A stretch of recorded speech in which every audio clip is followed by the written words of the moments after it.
আসসালামু আলাইকুম। কি অবস্থা, সবাই কেমন আছেন?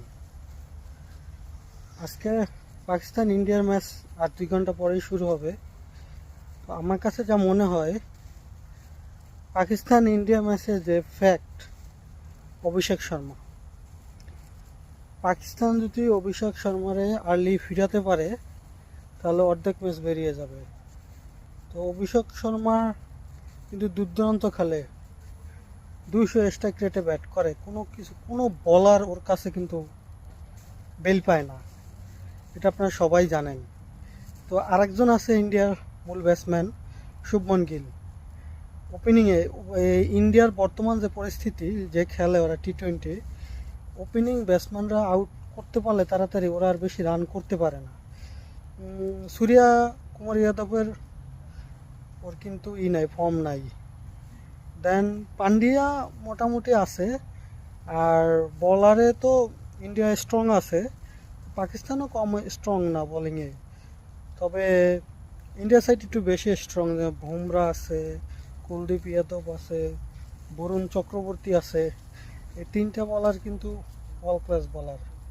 এই তিনটাকে দেখে শুনে খেললে আর যে দুইটা বলার আছে ওদের বেশ একটা কিছু করতে পারবে না। এই দুইটাই সে মেইন বলার, তিনটা মেইন বলার।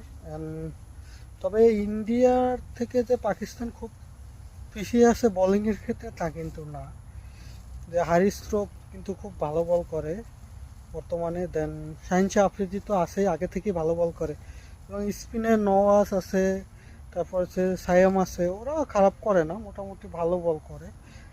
তো ঠিক আছে, ইন্ডিয়ার থেকে একটু পিছিয়ে আছে পাকিস্তান। তাছাড়া ইন্ডিয়া সবগুলো ম্যাচ জিতছে, ফাইনালে জিতছে হয়তো।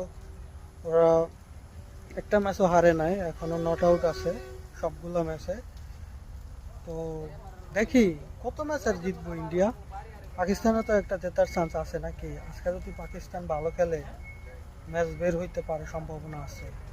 আমি তো আশা করি ম্যাচ বের হইব, বাকিটা খেলাই দেখা যাবে। এখন টসে জিতলে ইন্ডিয়া ব্যাটিং নেবে না বোলিং নেবে, এটা আমি তো কনফিউশনে আছি। তবে যেই টসে জিতুক আমার মনে হয় বোলিংটাই নিতে চাইবে, কারণ বোলিংটা নিলে অনেকটা সুবিধা আছে। প্রথমে বল খুব ভালো বল হয়, লাস্টের দিকটা বল করা খুব কঠিন হয়ে যায়, ব্যাটসম্যানদের জন্য খুব ইজি হয়ে যায় ব্যাপারটা।